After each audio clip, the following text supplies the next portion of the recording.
So pagkagawas niya, samtang napo siya sa prisuhan, ingon siya nga, kung makagawas lang yun ko niining prisuhan, ako yung isulti sa mga katawhan kung unsa kamaayo ang Ginoo sa akong kinabuhi. Tuod man igsoon, sa diha nga nakagawas si Cory Tinbom, sulod, nag-adto siya sa lain-laing mga iglesia, gina-invite siya sa lain-laing mga iglesia, o nagsugod siya o hatag og mga testimony mahitungod sa kamaayo sa Ginoo pagluwas siya kinabuhi. Usa na ka panahon samtang nagwali siya sa simbahan sama niini, hatag siya sa testimony. Dunay usa ka tawo nga naglingkod dito, lalaki, luyo sa maong simbahan. Human sa maong nga serbisyo igsoon, miduol niya. Ningan siya nga, Miss Connie, kaila pa kanako. Si Miss Connie igsoon, kaila kayo sa lalaki. Kay katong laki ha, muotong sundalo nga mo'y hinungdan sa kamatayon sa iyahang igsoon. Siya, Miss Connie, kaila ba kanako? Imo ba kong pasayloon? Yan ang gitunol ang kamot na ikinsunan. Kang Miss Connie Tinbom. Yatog tingura igsoon si Miss Connie. Anong duman niya ang panghitabo?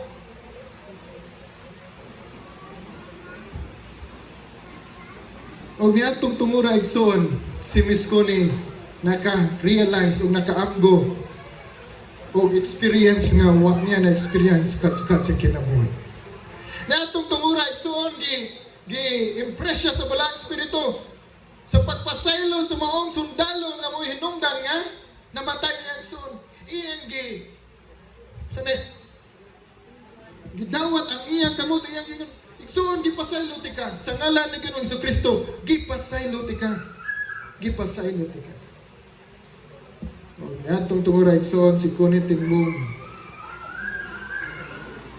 makasulti ni ining usa ka statement. Gikan yun niya, ingon siya, to forgive is to set a prisoner free and to discover the prisoner was you.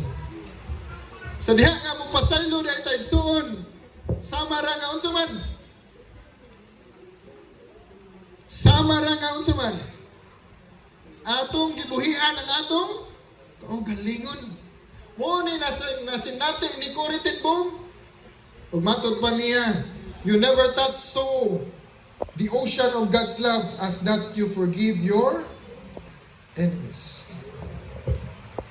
Ingon ni Cory Tinbom, can you forgive? Ingon ni Cory Tinbom, no!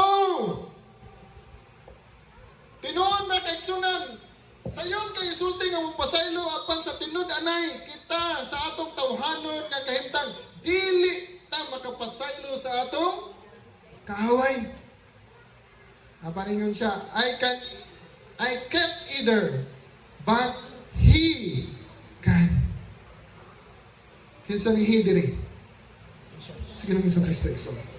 Ang makatabang ra gyud nato nga makapasaylo ta sa atong isig katawo, dili ang atong kaugalingon mga kaigsunan kun dili sa Ginoong Jesucristo. Nganong ako ni siyang gi-emphasize mga kaigsunan tungod kay ang kinaiya sa pagka mapasinayloon mo ni kinaiya ni Ginoong Jesucristo. Ug matod pa sa writings ni Ellen G. White sa Christ Object Lesson page 332. A character form according to the divine likeness is the only treasure that we can take from this world to the next. Ang ato ra gyud kinaiya mo'y atong madala sa langit na igsoon. Amen. Muna nga kung dili ta, kung niining mga panahon na igsoon, doon na tayo struggle sa pagpasaylo sa atong isig katawo. Kang Ginoo ikaw ra man gyud nakahibalo kung kinsay imong gikaludgutan ning tagna. Naaba diri sulod sa iglesia, naaba sa gawas, naaba sulod sa pamilya. Doon na ba'y mga panagbikil, mga igsunan, mga dugay na kayong panahon? Wa gihapon na settle. Ang Ginoo na kay balo ni anak nga kita o ikaw nag-struggle. Apan sama sa gingon ni Connie Tinbom, dili ta makahimo ni anak apan pinaagi ni Ginoong Kristo. Si Apostol Pablo nagsulti sa paglaom. Ingon siya sa Philippians 4:13. Everybody, atong basahon. I can do all things through Christ who strengthened me. Bisan pa ang pagpasaylo sa uban, mahimo nato igsoon pinaagi kang Ginoong Kristo. Ang atong ultimate nga example igsoon si Ginoong Kristo dito sa Kalbaryo sa cross. Samtang siya nalansang dito. Unsa iyang gisulti? Father, forgive them, for they do not know what they are doing. Si Apostol Pablo, balikon ko nagsulti. Si Ginoong Hesus, gipasaylo nato. Iya tang gipasaylo, pinaagi siyang kamatayon dito sa Kalbaryo sa cross. Si Apostol Pablo nagsulti, forgiving one another as God forgive you. Why? Nga naman igsoon. Kayang pagpasaylo, tambal. So ako balikon igsoon. Ganahan ba ta mahimong anak sa Ginoo? Yes. Ganahan ba ta nga ang atong kaaway mahimong natong higala pag-usab? Muni tambal igsoon.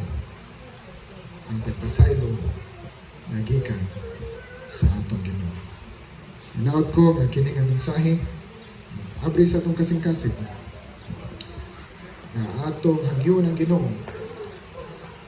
nga iya tang tabangan ang atong mga conflict mga kaigsunan sulod sa iglesia, sa atong relationship, sa atong kapamilya o isig katawo matambalan pinaagi sa manon sa Ginoo na kita magpasaylo. Pila nato ning tagna sa kabutagon mo dawat may nanginginsay. Tas ka. Ginoo nakakita ninyo sa nagampot ta.